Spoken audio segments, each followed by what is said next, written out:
Bienvenue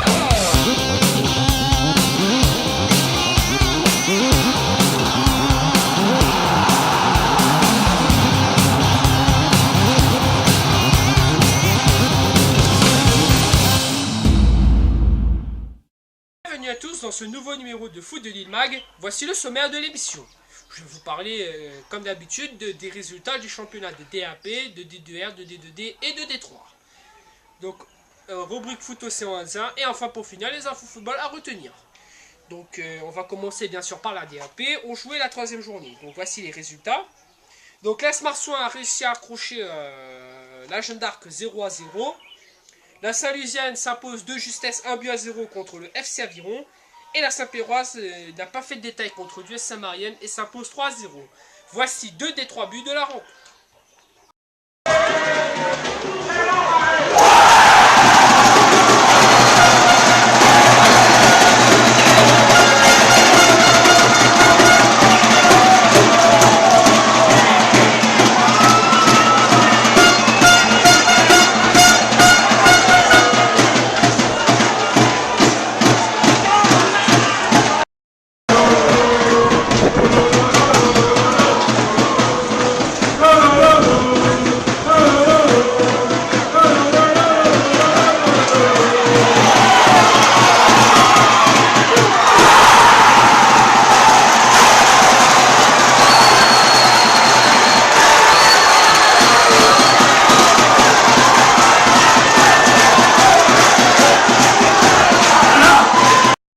Où vous pourrez voir des buts, c'est dans la rencontre qui opposait la Saint-Pauloise à la Rivière Sport.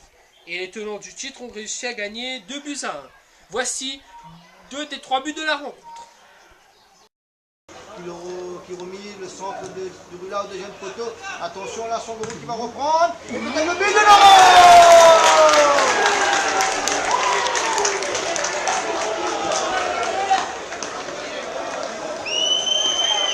Exactement, c'est pas pour l'équipe qui dominait, mais c'est l'équipe qui n'a pas le sport.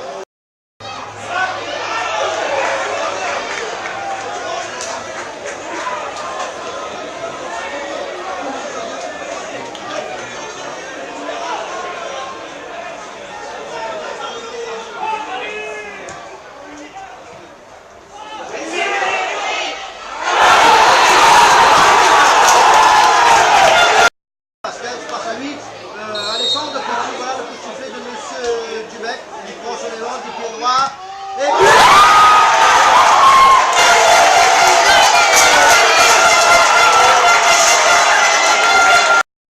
A noter, avant le coup d'envoi de la rencontre Saint-Pauloise des Sports, j'ai eu le plaisir de remettre le titre du joueur du mois de mars à Jérémy Basquez. Donc, et merci à nos confrères du journal de Lille d'avoir cité notre nom dans votre journal. Donc ensuite, autre résultat, donc le Saint-Denis FC a battu l'AS Possession 3-2 avec une surprise qui attend l'AS Possession à la fin du match. Je vais vous le dire à la fin de l'émission qu'est-ce que c'est. Et donc le grand match de cette troisième journée opposait la Tamponnaise à l'Excelsior et qui a vu la victoire de la Tamponnaise 1-0. Donc voici le classement. La Tamponnaise est seul leader du championnat avec 12 points, suivi de près de la GS Saint-Péroise et de la Saint-Lusienne avec 10 points. Alors qu'en bas de tableau, les Marsouins, le FC Aviron et le Saint-Denis SC ferment la marche avec 4 points. En Super D2, il y avait également la troisième journée. Donc voici les résultats. Donc la victoire de l'USB face à la Redoute, qui connaît d'ailleurs sa première défaite. Donc voici le score final est de 1-0.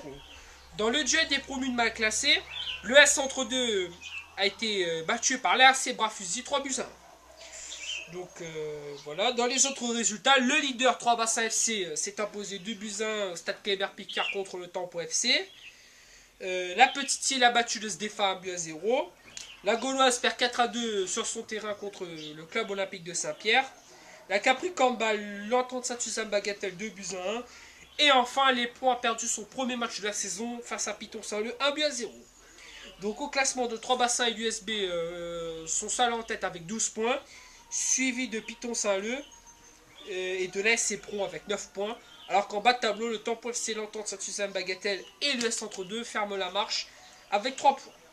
Donc en D2 départemental, donc voici quelques résultats de D2 départemental. On va commencer bien sûr par la poule A. Donc le 16 Saint-André continue sa très bonne performance cette saison. En allant gagner 3-0 au FC Moufia, elle prend les commandes de cette poule A. Donc autre équipe de Saint-André, donc l'OCSA, l'Olympique Saint-André Léopard, quant à lui, gagné 3-0 en déplacement sur le terrain de l'Est Sainte-Rose. A noter que l'AS Chaudron a été tenu en échec à partout sur sa pelouse contre l'ASC Monaco. Dans la poule B, donc le leader, l'FC Saint-Laurent, gagne 3-0 sur la pelouse de l'AS Guillaume. Donc voilà. Et l'AS Bretagne a démarré sa saison en boulet de canon en gagnant 7-0 contre la JS Villèle. Et donc voilà, a disputé sa première rencontre et quitte d'ailleurs la zone rouge. A noter aussi que l'AEFC Ouest a gagné 4 buts à 1 contre l'AFC Altelat. Dans la poule C, donc la GS Vincent d'O entame sa deuxième victoire de rang après sa victoire contre l'FC Lille Paradis 2-1. Le FC 17e kilomètre écrase la Délange 20 5-0. Le leader l'ASC Grandbois a gagné 5-1 contre le SC Tansalé. Voilà pour la D2 départementale. En D3 départemental, voici quelques résultats de cette première journée de D3 départemental. Donc en poule, la junior tunisien ne se sont pas fait plier et ont écrasé le CS Salazie 11-0. La Grande Montée, quant à elle, a raté son entame de début de saison en s'inclinant 4-1 contre le SC Chaudron. En poule B, donc Temps Rouge, qui était en D2 dès l'année dernière, a gagné contre Belpierre 6-0 et se positionne comme favori pour la montée en D2 départementale. Autre résultat, l'Est du Plat et la GS Portail se sont quittés de 2-2, 0-0. Dans la poule C, Saint-Philippe a battu la nouvelle équipe de D3, la KSBN des Grecs 5-0.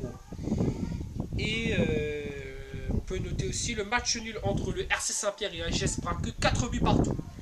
Match de fou entre ces deux équipes.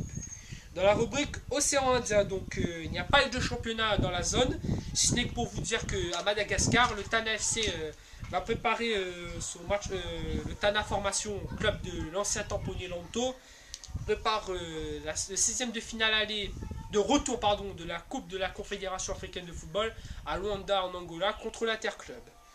Voilà en ce qui concerne la zone Océan Indien. L'actualité foot à retenir. Alors l'info de la semaine concerne l'ex-possession, où on a appris par l'intermédiaire de nos confrères du GIR que Fred Bachelier était démis de ses fonctions. En effet, les dirigeants positionnés n'ont pas apprécié le fait que Fred Bachelier a un double poste, celui d'entraîneur de la possession et celui d'entraîneur adjoint à la sélection de la Réunion. Donc, ce qui a conduit à son limogeage dimanche après-midi après la victoire de la possession face au Saint-Denis FC. Donc, par contre, il reste toujours au club, mais celui qui prendra les rênes de l'équipe première s'appelle Patrice Segura, qui n'est autre que l'entraîneur qui a amené l'équipe en D1P en 2010. Donc voilà, en attendant, donc, sur ce, je vous invite à nous retrouver sur la page Facebook Faudeli974, sur notre site footsil974-emonSite.com et enfin sur Twitter Footsil974. Donc c'est la fin de l'émission, donc je vous retrouve jeudi pour un nouveau numéro de Faudeli Mag. Bonne semaine à tous et portez-vous bien. Ciao ciao.